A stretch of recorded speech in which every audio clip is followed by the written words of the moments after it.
সবকিছুই স্পষ্টভাবে দেখতে পাবেন। যেদিন থেকে আপনি নিজের ভুল মেনে নিতে শিখবেন, সেদিন থেকে সেই ভুল শোধরানোর প্রক্রিয়াও শুরু হয়ে যাবে। আপনি বুঝে যাবেন নিজের ভুল কিভাবে শোধরাতে হয়। তাই মনে রাখবেন, নিজেকে শ্রেষ্ঠ করে তোলার জন্য নিজের ভুল স্বীকার করা অত্যন্ত প্রয়োজনীয়। এই জীবনে শান্তি আনার জন্য ঈশ্বরকে মেনে নেওয়া অত্যন্ত প্রয়োজনীয়। সবসময় নিজের গুণ এবং নিজের দোষ মনে রাখবেন। আজীবন সুখী থাকবেন। রাধা রাধা।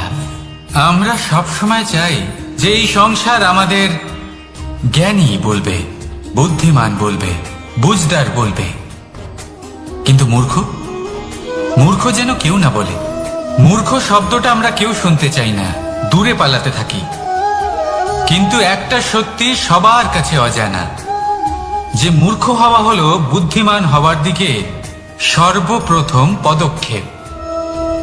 আপনি যত খুশি দিগ্গজ জ্ঞানী মানুষদের সাথে আলাপ করুন, যত ইচ্ছে কথা বলুন, যতই জ্ঞানের কথা আলোচনা করুন, অভিজ্ঞতা মূর্খ হবার পরেই পাওয়া যায়, তাই নয় কি? মূর্খ হবার পরে আপনি এটা বুঝতে পারবেন যে কি করা উচিত নয়। জ্ঞানী ব্যক্তি আপনাকে এটা বলবেন যে কি করা উচিত। আর এই সংসারে কি করা উচিত তার থেকেও অনেক বড় জ্ঞান হলো কি করা উচিত নয়। সেই জন্য সব সময় মনে রাখবেন, আপনার করা কিছু ভুল, আপনাকে যদি কেউ মূর্খ বানিয়ে থাকে, ছল চাতুরি করে থাকে, তাহলে কোনো ব্যাপার নয়। এটা শেষ পর্যন্ত আপনাকে আরো বুদ্ধিমান করে তুলবে। এই মুহূর্তে ধন্যাত্মক থাকুন। এই সংসার আপনাকে অবশ্যই জ্ঞানী বলবে। রাধা রাধা। আপনি কি কখনো একজন মালিকে একটা বাগানের যত্ন নিতে দেখেছেন? যদি কখনো একটা গাছে উই ধরে যায়, মালি তখন শুধু সেই গাছের নয়, সমস্ত বাগানের চিকিৎসা করায়। আপনারা হয়তো বলবেন, এ কেমন মূর্খতা? যখন উই একটা গাছে লেগেছে, সমস্ত বাগানের চিকিৎসা কেন করাতে হবে? এ তো অযথা পরিশ্রম করা। কিন্তু মালি খুব ভালো করে জানে যে উই হয়তো একটা গাছে লেগেছে, কিন্তু তা সমস্ত বাগানকে নাশ করে দিতে পারে। এবার মালির এই শিক্ষা, এই জ্ঞান অন্য অনেক জায়গাতে প্রযোজ্য। এই সংসারে আমরা শুধুমাত্র নিজের পরিবারের কথাই চিন্তা করি, তাদের যত্ন নিই, চেষ্টা করি যেন তারা ভালো থাকেন, সুখে থাকেন। আর সেই সময় এই সমাজের কিছু বিরোধী মনোভাব এই সমাজকে গ্রাস করে ফেলে, এই সমাজকে নষ্ট করে ফেলে। কিন্তু আমাদের নজর শুধু আমাদের পরিবারে থাকে। সেই জন্য যখন কথা ওঠে রাষ্ট্রের, দেশের, তখন তার জন্য সিদ্ধান্ত নিতে হবে, তখন তার জন্য ত্যাগ করতে হবে। আর মনে রাখবেন, যে সমস্যায় আসুক তার সমাধান পূর্ণরূপে বাঞ্ছনীয়। এই সংসারে প্রত্যেক ব্যক্তি যদি নিজের পরিবারেরও খেয়াল রাখেন এবং সমাজেরও খেয়াল রাখেন এবং সঠিকভাবে এই দেশেরও খেয়াল রাখেন, তবেই এই দেশ সম্পন্ন হতে পারবে। তাহলে আপনিও সেই প্রয়াস করুন আর আমার সাথে ভালোবেসে বলুন, রাধা রাধা। কথায় বলা হয়, জীবনে ভালোবাসাই হলো সুখের মূল। এটা সত্য।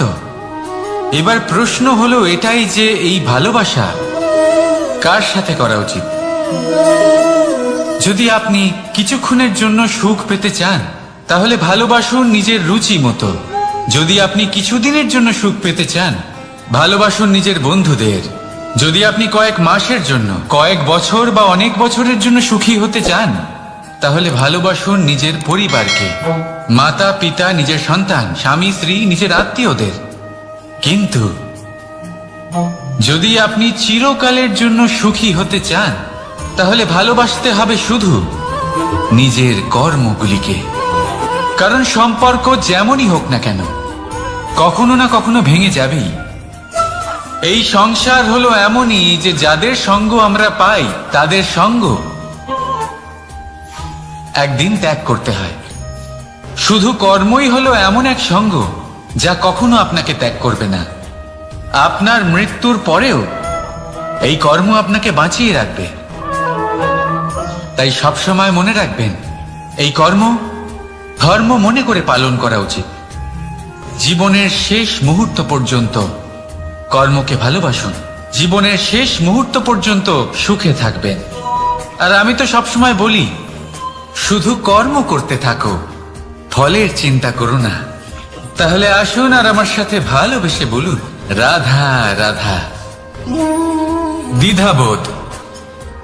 অনেক সময় আমরা জীবনে সেই বাঁকে এসে পৌঁছই যেখানে আমরা বুঝতেই পারি না যে এবার কোন দিক নির্বাচন করা উচিত। কখনো এদিকে যাওয়া উচিত মনে হয়, কখনো ওদিকে যাওয়া উচিত মনে হয়, কখনো দুদিকেই যাওয়া প্রয়োজনীয় বলে মনে হয়, কিন্তু তা তো সম্ভব নয়। কখনো কখনো এটা মনে হয় যে এখানেই থেমে যাওয়া ভালো, কোথাও না যাওয়াই শ্রেয়। এবার একেই তো দ্বিধাবোধ বলে। সংসারে এমন কোনো দ্বিধা নেই যার সমাধান সম্ভব নয়। এই দ্বিধাবোধ স্বাভাবিক। আর আপনার এই দ্বিধাকে আমি একটু সরল করে দিই। দ্বিধাগ্রস্ত হয়ে নির্বাচন করলে তখন এটা মাথায় নিয়ে করবেন যে আপনার এই নির্বাচনের ফলে এই সংসারের ওপর, এই সমাজের ওপর কি প্রভাব পড়তে পারে। নিজের লাভ ক্ষতির বিষয়ে ভাবা ছেড়ে দিন আর কর্ম করুন সংসারের মঙ্গলের জন্য, আগামী প্রজন্মের মঙ্গলের জন্য। ভাবুন আপনার এই নির্বাচনের জন্য কিভাবে তাদের জীবনের উদ্ধার সম্ভব। কারণ এই ভাবনাই হলো উচিত ভাবনা। কারণ অনেক সময় ওষুধ একটু কড়া মনে হতেই পারে, কিন্তু এই ওষুধই তো রোগ মুক্তি ঘটায়।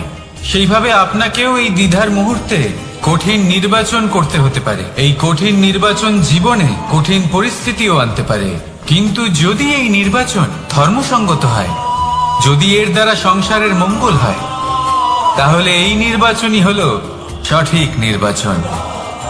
আসুন আমার সাথে ভালোবেসে বলুন, রাধা রাধা। মানুষ নানান ধরনের বাসনা পোষণ করেন, তাদের নানান ইচ্ছে থাকে, অভিলাষা থাকে, নানান কামনা করতে থাকেন, স্বপ্ন দেখেন, প্রার্থনা করেন যেন তা সফল হয়, নিজের সম্পন্নতা কামনা করেন, আর শেষে নিরাশ হয়ে যান কারণ এসব কিছুই পান না। আপনাকে একটা ছোট্ট উদাহরণ দিই। জঙ্গলের রাজা কাকে বলা হয়? সিংহকে। এবার যেহেতু সিংহ বনের রাজা, তাই হরিণ তো তার কাছে এসে এটা বলতে পারে না যে আপনি হলেন বনের রাজা, তাই আপনি আমাকে মেরে ফেলুন, আমাকে খেয়ে ফেলুন আর নিজের ক্ষুধা নিবারণ করুন। এমন তো হয় না।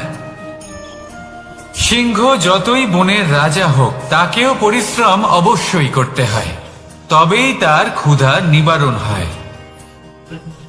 সেইভাবেই আপনার সমস্ত স্বপ্ন, আপনার সমস্ত ইচ্ছে, আপনার সমস্ত অভিলাষা, সমস্ত আকাঙ্ক্ষা পূরণ হবেই, অবশ্যই হবে, পরিশ্রমের দ্বারা। শুধু ভাবলেই হবে না। তাহলে আপনিও জীবনে পরিশ্রম করুন, নিজের সমস্ত স্বপ্ন পূরণ করুন, আর আমার সাথে ভালোবেসে বলুন, রাধা রাধা। আপনি কি কখনো কোনো উঁচু পর্বতের শিখরে পৌঁছতে পেরেছেন? যদি পৌঁছে থাকেন বা যদি আপনি কোনো উঁচু পর্বতের শিখরে যান, তাহলে ভালো করে দেখবেন, আপনি যত উঁচুতে অগ্রসর হতে থাকবেন, আস্তে আস্তে সমস্ত বনস্পতি বিলুপ্ত হতে থাকে। তারপরে সমস্ত গাছপালা, পশু পাখি সব বিলুপ্ত হতে থাকে।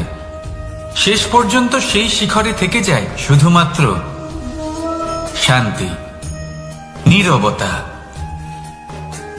আমাদের মানুষের সাথেও এটাই হয়। মানুষ যখন আত্মবিকাশের পথে অগ্রসর হতে থাকে এবং নিজের জীবনের শিখরে পৌঁছতে চায়, তখন তার একা থাকা অত্যন্ত প্রয়োজনীয় হয়। আর তাকে তখন ত্যাগ করতে হয় নিজের সুখ স্বাচ্ছন্দ্য, নিজের সম্পত্তি, নিজের সমৃদ্ধি, নিজের সৌন্দর্য। দেখুন, জীবনের শিখরে পৌঁছনো একেবারেই সহজ কাজ নয়। এ হলো অত্যন্ত দুর্গম এক পথ। কিন্তু যদি আপনি সেখানে পৌঁছতে চান, তাহলে আপনাকে ত্যাগের প্রবৃত্তি জাগিয়ে তুলতে হবে। ত্যাগ কি সেটা জানতে হবে, কারণ ত্যাগের ফলেই মনে শান্তি আসে, আর সেই শান্তির ফলে মনে উৎপন্ন হয় প্রেম। আর এই প্রেমই হলো জীবনের অন্তিম লক্ষ্য। তাহলে আসুন আমার সাথে ভালোবেসে বলুন, রাধা রাধা। মানুষ বলেন প্রেমে অনেক শক্তি আছে, আর এটা সত্যিও বটে। প্রেমে এতটাই শক্তি থাকে যে শত্রুতার বড় বড় স্তম্ভকেও এত সহজে ফেলে দিতে পারে।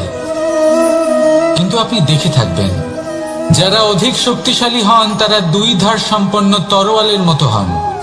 কারণ এই প্রেম যদি আচরণে থাকে, মনে থাকে, বিচার বুদ্ধিতে থাকে, তাহলে তা শুভ হয়। এই প্রেম সৃজন করে। কিন্তু প্রেম যদি ব্যবসার অঙ্গ হয়, যদি এই প্রেমের ব্যবহার নিজের স্বার্থ, নিজের অহংকারের জন্য করা হয়, তাহলে তা সংসারের বিনাশ ঘটাতে পারে। রাধা প্রেমের ব্যবহার করেছে শাম্বের কারণে, আর শাম্ব সেই প্রেমের ব্যবহার করেছে নিজের অহংকার, নিজের স্বার্থ সিদ্ধির জন্য। শেষ পর্যন্ত ক্ষতি শাম্বের হলো না, হলো প্রেমের। তাই মনের মধ্যে প্রেম ভাব অবশ্যই রাখুন, নিজের আচরণেও প্রেম ভাব বজায় রাখুন, কিন্তু সতর্কও থাকবেন আপনার এই প্রেম একে নিয়ে কেউ ব্যবসা না করে ফেলে। আসুন আর এই ভালোবাসার সাথেই বলুন, রাধা রাধা। ফলটা দেখছেন আপনি? এটা সেই ফল যেটা গাছের সবচেয়ে উঁচু ডালে পাওয়া যায়, কিন্তু যখন এটা খসে পড়ে তখন এটা আকাশের দিকে যায় না যা ওপরে আছে, সে যায় সেই ভূমির দিকে যে নিচ থেকে তার দিকে তাকিয়ে থাকে। কেন? কারণ এই ফলের নিজের উচ্চতার ধারণা মাটির থেকে নিজের দূরত্ব দেখে হয়। এই ব্যাপারটাই আমাদের মানুষের জন্যও খাটে। যদি আপনি সম্পন্ন হন, তাহলে তাদের সাহায্য অবশ্যই করবেন যাদের সামর্থ্য আপনার থেকে কম, যাদের সাহায্যের অত্যন্ত প্রয়োজন। আপনার সামর্থ্য বেশি কারণ তাদের আপনার থেকে সামর্থ্য কম। দেখুন, জীবনে আনন্দ শুধু বড় হওয়ায় নয়, বরং তাদের সাহায্য করেও আছে যারা কোনো কারণবশত আপনার থেকে নিচে রয়ে গেছেন। আর যখন একটা ফল এই কথাটা বুঝতে পারে, তখন আপনি নয় কেন, রাধা রাধা। সময় বড়ই বিচিত্র অনুভব দেয়। যখন অপেক্ষা করছেন তখন অনেক লম্বা হয়ে যায়। প্রতিটা মুহূর্ত একটা গোটা দিনের মতো মনে হয়। ঠিক সেইভাবেই যদি কোথাও যেতে দেরি হয়, তখন সময় দৌড়তে থাকে। প্রসন্নতায় বয়ে যায় আর নিরাশায় থমকে যায়। আপনদের সাথে থাকলে সময়ের খেয়ালই থাকে না, শত্রুদের সাথে থাকলে সেই সময়ই খারাপ হয়ে যায়। কিন্তু এটাই কি সত্যি বাস্তব? না, সময় তো সময়ই হয়, নিজের গতিতেই চলে সে। শুধু সেই গতির আভাস আমাদের মানসিক অবস্থা অনুযায়ী বদলে যেতে থাকে। তাই এই সমস্যা সময়ের নয়, আমাদের মানসিকতা। তাই নিজেকে খুশি রাখুন, অন্যদেরও খুশি রাখুন। আগের সমস্ত ঘটনা ভুলে যান আর একটা উজ্জ্বল ভবিষ্যতের দিকে অগ্রসর হন। সময় সবসময় ভালোই লাগবে। প্রেম করুন সবার সাথে, সময় সবসময় সুখেই কাটবে। রাধা রাধা। অগ্নি জীবনে খুব মহত্বপূর্ণ হয়। এই অগ্নি উজ্জ্বলতা হয়ে আমাদের জীবিত রাখে। কিন্তু ভাবুন, যদি এই উজ্জ্বলতা ক্রোধের অগ্নি হয়ে দিকভ্রষ্ট হয়, তাহলে কি হবে? একটা ছোট পাতা দিয়ে শুরু করে গোটা বনকে ছারখার করে দিতে পারে। ঠিক সেরকমই মানুষের ক্রোধের আগুনও অন্যদের তো ভস্ম করেই, কিন্তু তার পূর্বে স্বয়ং নিজেকেই ভস্ম করে দেয়। তাহলে কি করা যায়? কি করে নিয়ন্ত্রণ করা যায় তাকে? উত্তর হলো, তাতে জল ঢেলে দিয়ে, জলের মতো বইতে দিন কি। ঠিক সেইভাবে যেমন সূর্য নিজের অগ্নিকে তেজ বানিয়ে আপনার কাছে পৌঁছে দেয়। এটাই পার্থক্য। সূর্যের অগ্নি আর ক্রোধের অগ্নির মধ্যে। সূর্যের অগ্নি বিচ্ছুরিত হয়ে প্রতিফলিত হয়ে আসে, আর সেই জন্যই তাকে তেজ বলা হয়। অন্যদিকে আমাদের ক্রোধের আগুনের কোনো সীমাই থাকে না। তাহলে নিজের অন্তরের শক্তিকে ক্রোধের আগুন বানিয়ে জ্বালাতে চান, নাকি উজ্জ্বলতা বানিয়ে বিস্তারিত করতে চান? সিদ্ধান্ত আপনার। রাধা রাধা। এই সংসার অনেকটাই বড়, আর আমরা তার কাছে অত্যন্ত নগণ্য। এই সংসারে এমন অনেক মানুষ পাওয়া যায় যারা বোঝান যে এই সংসারটা কতটা বড়, কতটা অদ্ভুত, কতটা সুন্দর।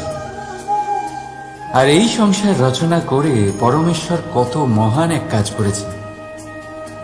কিন্তু আপনি এই জীবনে মাত্র কয়েকজন মানুষকেই পাবেন যারা আপনাকে এইটা বলবেন যে এই সংসারে আপনি কতটা গুরুত্বপূর্ণ, আপনি কতটা অদ্ভুত।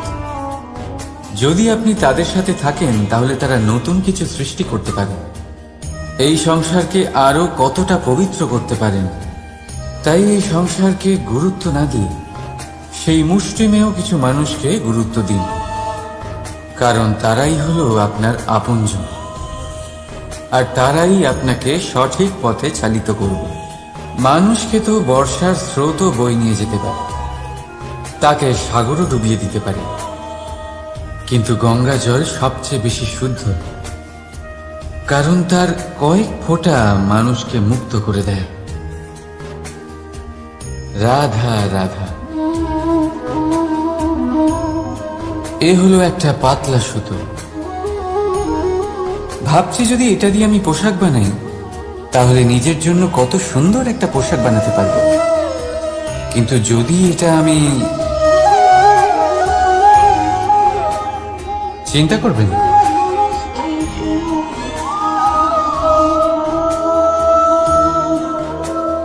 দেখুন এই সুতো জোড়া লেগে গেল। শুধু পার্থক্য হচ্ছে এটাই যে আগের মতো এটা আর সরল নেই, আর এটার দৈর্ঘ্য আগের থেকে কিছুটা কমে গেছে। এই সংসারে প্রেমের সাথেও ঠিক এটাই হতে পারে। প্রেমের এই সুতো যা দুই মানুষকে একসাথে বেঁধে রাখবে। অহংকার আর স্বার্থের আঘাত সে সহ্য করতে পারে না, ছিঁড়ে যায়। চেষ্টা করলে আবার এই সম্পর্ক হয়তো জোড়া লাগতে পারে, কিন্তু তা আগের মতো কখনোই থাকে না, কারণ মনে গিট পড়ে যায়। সেই জন্য প্রেমকে স্নেহের সাথে সামনে রাখুন, অহংকার আর স্বার্থের থেকে দূরে থাকুন। রাধা রাধা। আগুন কি করে? জ্বালায়। সেটা কাঠই হোক, কয়লা হোক, বস্ত্র হোক, যাই আপনি আগুনে দেবেন তা ভস্ম হয়ে যাবে। কিন্তু সোনা, যদি আপনি সোনা আগুনে ফেলেন তাহলে তা কুন্দন হয়ে নিজের অস্তিত্ব তৈরি করে। যদি আপনি লোহা গরম করেন তাহলে তা ইস্পাত হয়ে যায়। কেন? কেন হয় এরকম? কারণ তাদের অন্তরের আগুন জ্বালানোর আগুনের থেকে অনেক বেশি তীব্র হয়। এই আগুন হলো পবিত্রতার, এই আগুন হলো নিশ্চয়তার। যদি আপনার লক্ষ্য স্থির থাকে, আপনার ইচ্ছে দৃঢ় হয়, তাহলে কুন্দন হয়ে বেরোবেন, ইস্পাত হয়ে বাঁচবেন, অন্তর থেকে শক্তি পাবেন, আর কেউ আপনার সাথে কোনো অনিষ্ট করতে পারবে না। রাধা রাধা। মানুষের জীবন কি? আপনি বলতে পারেন জন্ম আর মৃত্যুর মধ্যেকার সময়। আর মৃত্যু কখন হয়? যখন মানুষ শ্বাস নেওয়া বন্ধ করে দেয়, হাত পা নাড়ানো বন্ধ করে দেয়, ভাবা ছেড়ে দেয়। এমনটা নয়, মানুষের অন্তর, তার মৃত্যু তখনই হয় যখন তার অন্তরের করুণা শেষ হয়ে যায়। করুণা সেই ভাব যা মানুষকে মানুষ করে তোলে, যা এক মানুষকে আর এক মানুষের কষ্টে তার প্রয়োজনীয়তা অনুভব করে, আর সেটাই তাকে শক্তি দেয় অন্য কাউকে সহায়তা করার জন্য, তাকে পাত্র করে এই সৃষ্টির নিয়ন্তা হবার জন্য। দেখুন, এই সংসারে মৃত্যু কেবলমাত্র একবারই হয়, তাই তার আগে কেন মরব? এই করুণাকে কেন মারব? নিজের মনুষ্যত্ব বজায় রাখুন, মৃত্যুর পরেও আপনি জীবিত থাকবেন। রাধা রাধা। এটা হলো সূচ, আর এটা হলো তলোয়ার। এবারে আপনারা বলুন, আপনাদের দৃষ্টিকোণ থেকে এই দুই বস্তুর মধ্যে কোনটা বেশি শক্তিশালী আর গুরুত্বপূর্ণ হতে পারে? আপনি বলবেন তলোয়ারই সবচেয়ে শক্তিশালী বা গুরুত্বপূর্ণ। আচ্ছা, মানলাম যে তলোয়ার বেশি ভারী হয়। তলোয়ার আপনাকে যুদ্ধে বিজয়ী করে, যুদ্ধে শত্রুর বিনাশ করে, কিন্তু তলোয়ার দিয়ে আপনি কখনো আপনার বস্ত্র সেলাই করতে পারবেন না। যদি আপনার পায়ে কাঁটা ফুটে যায়, তা আপনি তলোয়ার দিয়ে বের করতে পারবেন না। আপনাকে সূচের ব্যবহার করতেই হবে। এবারে বলুন, তলোয়ার পেয়ে যাওয়ার পরে এইভাবে সূচকে হারিয়ে ফেলা কি ঠিক হবে?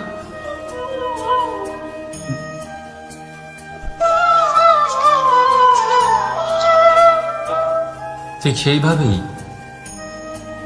জীবনে সম্পন্ন বন্ধু পাওয়ার পরেও আপনার সেই বন্ধুদের হারাবেন না যারা কম সম্পন্ন, দরিদ্র। কারণ তারা আপনার সাথে তখন ছিলেন যখন আপনি কিছুই ছিলেন না, আর জীবনে দরকার পড়লে তারাই আপনার কাজে আসবে, সম্পন্ন বন্ধু নয়। তাই যাকে ভালোবেসেছেন তার সাথে বন্ধুত্ব পালন করুন, চিত্ত আনন্দে জেগে উঠবে। রাধা রাধা।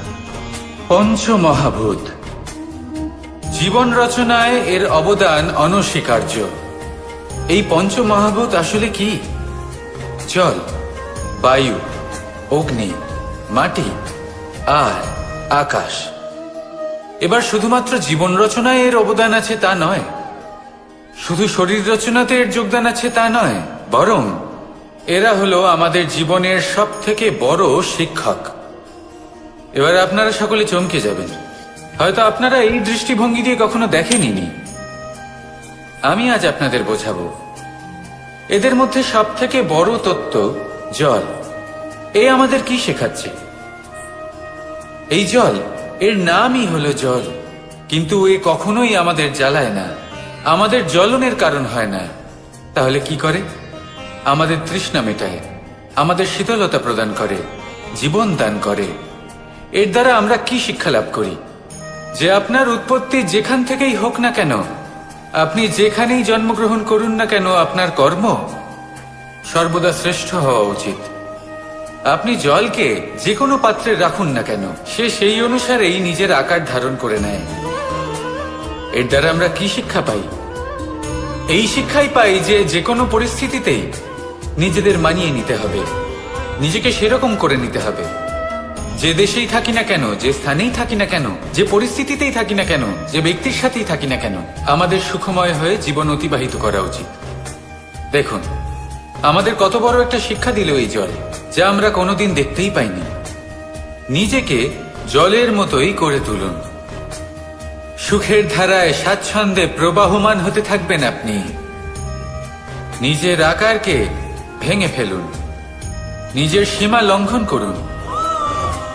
আপনি অবশ্যই একদিন মহানুভবতা অনুভব করবেন। তাহলে আসুন আর আমার সাথে ভালোবেসে বলুন, রাধা রাধা। জীবনের পঞ্চমহাভূতের দ্বিতীয় তত্ত্ব হল মাটি, ভূমি, ধরা, যে ধারণ করে, যা আমাদের সকলকে ধারণ করে, ভালো হোক বা মন্দ, নিজের কর্তব্য পালন করে। আর এটাই শিক্ষা আমাদের জন্য। আমাদেরকেও আমাদের সকল কর্তব্য পালন করতে হবে, তা সে আমাদের নিজেদের প্রতি হোক, আমাদের পরিবারের প্রতি হোক, সমাজের প্রতি হোক বা ঈশ্বরের প্রতি। এই শিক্ষা আমাদের মাটি দিয়ে থাকে, এ আমাদের পদতলে পিষ্ট হয়েও তার বদলে আমাদের বনস্পতি প্রদান করে।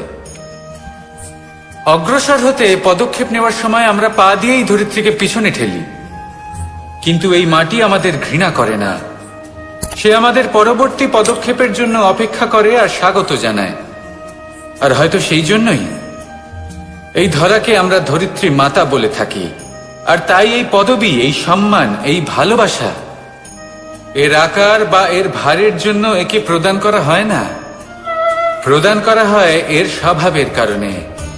আপনিও যদি ধরিত্রীর মতো হতে পারেন, যদি আপনিও নিজের সকল কর্তব্য পালন করেন, বিশ্বাসের সাথে তা স্বীকার করে নিতে পারেন, যদি অন্য কারোর সাফল্যেও আপনি প্রসন্ন হতে শিখতে পারেন, যদি আপনি একটু কষ্ট সহ্য করে অন্য কাউকে প্রসন্নতা প্রদান বা অন্য কাউকে সেবা করতে পারেন, তাহলে আপনিও মাটির মতোই মহান হয়ে উঠতে পারবেন। তাহলে আসুন আর আমার সাথে ভালোবেসে বলুন, রাধা রাধা।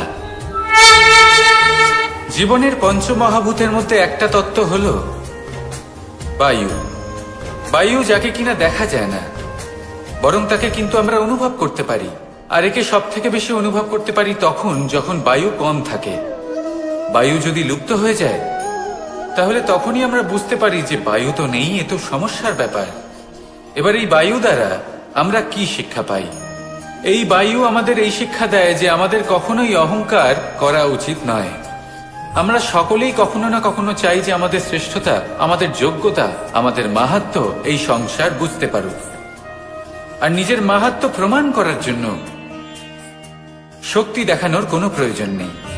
কারণ যখন কোনো ব্যক্তি, এই সমাজ, এই সংসার আপনাকে নিজের থেকে দূরে করে দেবে, আপনার থেকে দূরে চলে যাবে, তখন আপনার মাহাত্ম্য কি তার আভাস সে নিজে থেকেই অবশ্যই পেয়ে যাবে।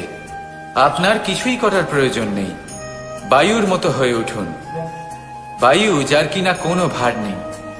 কিন্তু যখন সময় আসে, যখন সে তুফানের রূপ নেয়, তখন অত্যন্ত বড় বড় বিধ্বংসী কাজ সে করে ফেলে। আর তখন এর শক্তির কোনো তুলনাই হয় না। বায়ু যে নিজের সঞ্চালন দ্বারা পৃথিবীকে প্রাণ দেয়, নিজের পরিবহন দ্বারা এই মেঘ সৃষ্টি করে, এই ধরিত্রীর তৃষ্ণা নিবারণ করে। বায়ুর মতো যদি আপনি হয়ে উঠতে পারেন, তাহলে হালকা হয়ে যাবেন, ওপরে উঠতে পারবেন এই সংসার, এই ভৌতিকতা, এই মোহ মায়া থেকে। আর তখন আপনি বুঝতে পারবেন যে প্রেম কাকে বলে। তখন আপনি বুঝবেন যে দান করাই হলো জীবন। তাহলে আসুন আর আমার সাথে ভালোবেসে বলুন, রাধা রাধা। জীবনের পঞ্চমহাভূতের মধ্যে একটা তত্ত্ব হলো আকাশ। আকাশ যা কিনা নিরাকার, যার কোনো আকার নেই।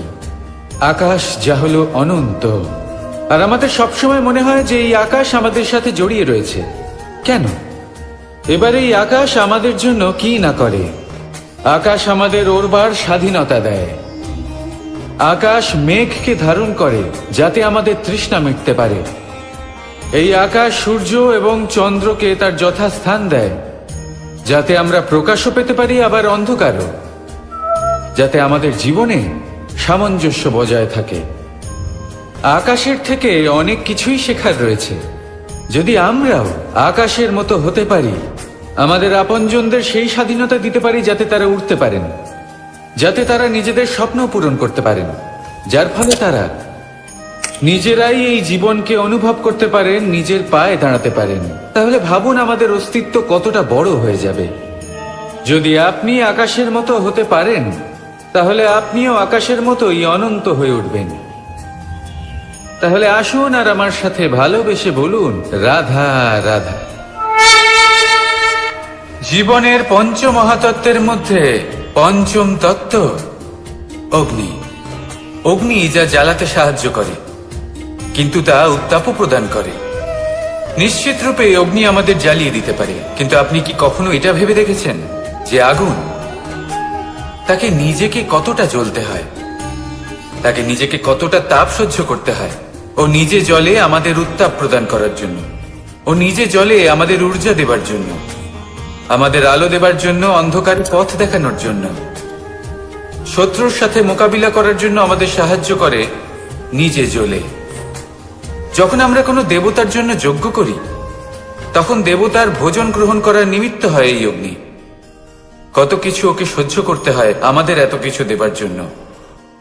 আপনিও আগুনের মতো হয়ে উঠুন, নিজে কষ্ট সহ্য করুন অন্যকে সাহায্য করার জন্য, তাদের জীবন উদ্ধার করার জন্য, নিজের প্রিয়জনের জন্য, নিজের পরিবারের জন্য, নিজের মাতা পিতার জন্য, এই সমাজের জন্য। নিজে কষ্ট সহ্য করুন, প্রকাশের কেন্দ্রবিন্দু হয়ে উঠুন, আর সকলকে পথ প্রদর্শন করুন, সবাইকে পথ দেখান। যেদিন আপনি আগুনের মতো হয়ে উঠবেন সেই দিন ঠিক যেমন অগ্নিকে পুজো করা হয় আপনিও সেইভাবে পূজনীয় হয়ে উঠবেন। যেমন সকল শুভকর্মে, সকল যজ্ঞে, সকল পুজোতে অগ্নিকে স্মরণ করা হয়, সেইভাবেই সকল শুভকর্মে আপনাকেও স্মরণ করা হবে। আর যেদিন আপনি এরকম হয়ে উঠবেন সেই দিন জীবনের বাস্তব মর্ম কি আপনি তা বুঝতে পারবেন। তাহলে আসুন আর আমার সাথে ভালোবেসে বলুন, রাধা রাধা। পঞ্চমহাতত্ত্ব, পঞ্চমহাভূত, এদের বিষয়ে আমি আপনাদের সবকিছুই বলে দিয়েছি। কেন? এরা আমাদের জীবনের সব থেকে বড় শিক্ষক। আর এদের থেকে আমরা কি শিক্ষা পাই?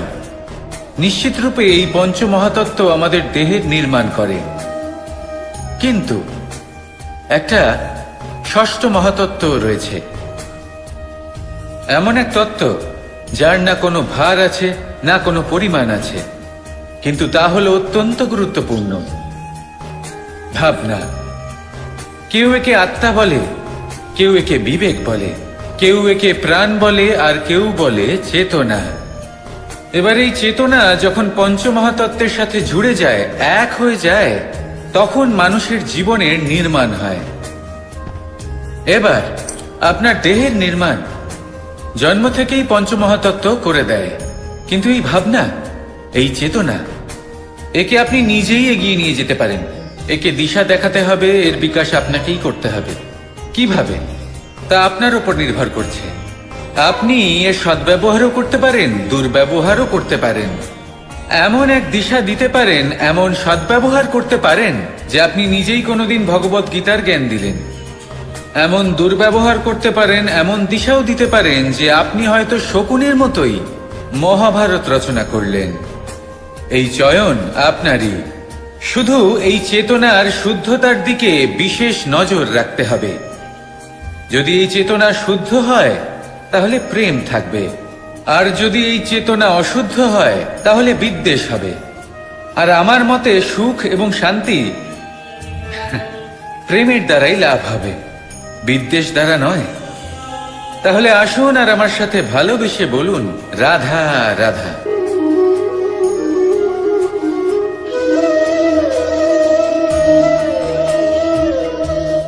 নারী জন্মসূত্রে কারোর কন্যা, ধর্মসূত্রে কারোর পত্নী, আর কর্মসূত্রে কারোর মা। আমাদের মনে এই ছবি আঁকা রয়েছে একজন নারীকে নিয়ে, তাই না? একটা অতুলনীয় ভূমিকা রয়েছে নারীদের আমাদের জীবনে, আর নারী ছাড়া আমরা কিছুই নই। কিন্তু অধিকার, সেখানে আমরা একটা ভুল করে বসি। যখন নারী একজন কন্যা থাকে, যখন সে জন্ম নেয়, তখন তার ওপর অধিকার থাকে তার পিতার। আর তারপর যখন বিয়ে হয়ে যায় তখন তার অস্তিত্বের ওপর অধিকার থাকে তার স্বামীর। আর যখন তিনি মা হন তখন নিজেই তিনি জীবনের সমস্ত অধিকার দিয়ে দেন তার সন্তানকে। কিন্তু আমরা কি কখনো এটা ভেবেছি এই জীবন হলো তার নিজের? যে নারী সবার কল্যাণ করছেন, তার জীবনের অধিকারও তার কাছেই থাকা উচিত, তাই না? তার নিজের জীবনের সিদ্ধান্ত সে নিজেই নিতে পারেন, নিজেই নিজের ভাগ্যের রচয়িতা হতে পারেন। আর এর জন্য আমাদের নিজেদের পাল্টাতে হবে, দৃষ্টিভঙ্গি পাল্টাতে হবে। কারণ এই ধারণা সেটা আজ বা কালকের ব্যাপার নয়, এটা ঘটে চলেছে বহু বছর ধরে, আর চলতেই থাকবে যদি আমরা এটা না বদলাই। আর এটা তখনই সম্ভব হবে যখন আমরা নিজেদের মধ্যে পরিবর্তন আনব। তাই আজকের পর থেকে, এই মুহূর্ত থেকে, কোনো নারীর ওপর অকারণ অধিকার স্থাপনের আগে সহস্রবার ভেবে দেখবেন। কারণ যখন নারী নিজের অধিকার কেড়ে নিতে বাধ্য হবেন, তখন শুধু এবং শুধুমাত্র বিনাশই ঘটবে। রাধা রাধা।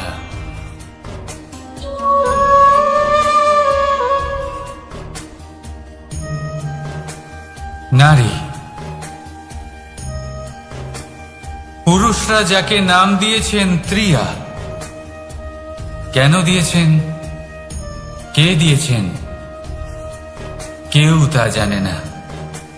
কথায় আছে, পুরুষরা ভাবেন যে ত্রিয়া, ভাবেন একরকম, বলেন অন্য কিছু, আর করেন অন্য কিছুই। কিন্তু সত্যিটা কি এটাই? আসল সত্যি হলো এটাই যে ত্রিয়া হলো সেই চরিত্রহীন পুরুষ, আর কেউ নয়। সেই পুরুষ যারা নারীকে বলেন যে আপনি হলেন মা, আপনি হলেন দেবী, আপনি হলেন বোন। আর ভাবেন কি? ভাবেন যে এই নারী হলো আমাদের পায়ের ধুলো, আর কিচ্ছু নয়। আর কি করেন? ওনাদের মাথায়, ওনাদের খোপায় মালা পরিয়ে দিয়ে ভাবেন যে ওনারা হলেন তাদের পায়ের ধুলোর সমান। একজন নারীর সম্মান ভঙ্গ করেন, তাদের দাসী মনে করেন। ভুলবেন না, যত্র নারীয়াস্ত পূজ্যন্তে রমন্তে তত্র দেবতা। অর্থাৎ যেখানে নারীকে পুজো করা হয়, সেখানে ঈশ্বর বাস করেন। আর যেখানে নারীকে অপমান করা হয়, সেখানে ঈশ্বর এবং ভাগ্য এই দুই রুষ্ট হয়। মনে রাখবেন, যদি নারী কল্যাণকারী হতে পারেন, তাহলে নারী মহাচণ্ডী রূপও ধারণ করতে পারেন। যদি একজন নারী মাতা হয়ে জন্মদান করতে পারেন, তাহলে নারী মৃত্যু হয়ে বিনাশও করতে পারেন। যেখানে নারী অপমানিত হবেন, সেখানে মহান ভারতও মহাভারতের পথে অগ্রসর হতে পারে। তাই মনে রাখবেন, নারীর অপমান যেন কখনোই না ঘটে। আর যদি কোথাও নারীর অপমান হয়, তার অর্থ হলো আপনার বিনাশ আপনার দিকেই আসছে। আর এটা হলো তার প্রথম পদক্ষেপের প্রথম পদধ্বনি।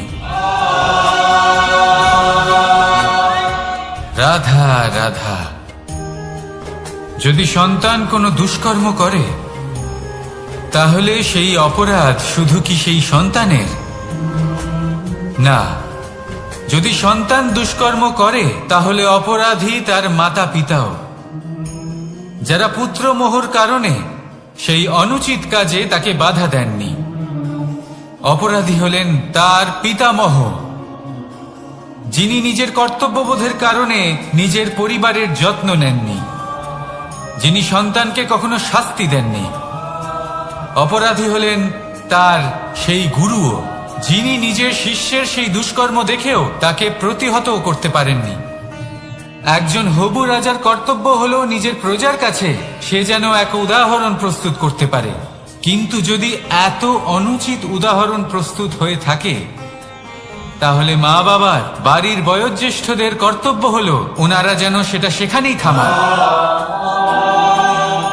হয় ভালোবেসে, নয়তো শাস্তি দিয়ে।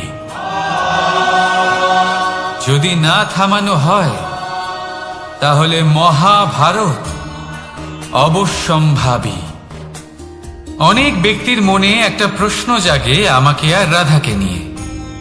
বলেন যে, না আমি আর রাধা একসাথে থাকি, না আমাদের বিয়ে হয়েছে, আমি এখানে দ্বারকাতে, ও ওখানে বর্ষণাতে, তাও এত ভালোবাসা কি করে?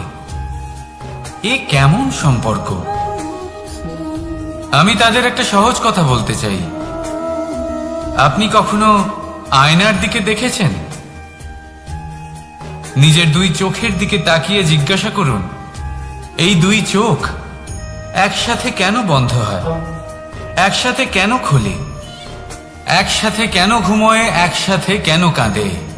আজীবন কোনো এক মানুষের সাথে সম্পর্ক রাখা অবশ্যই সম্ভব, তাদের সাথে দেখা না করে।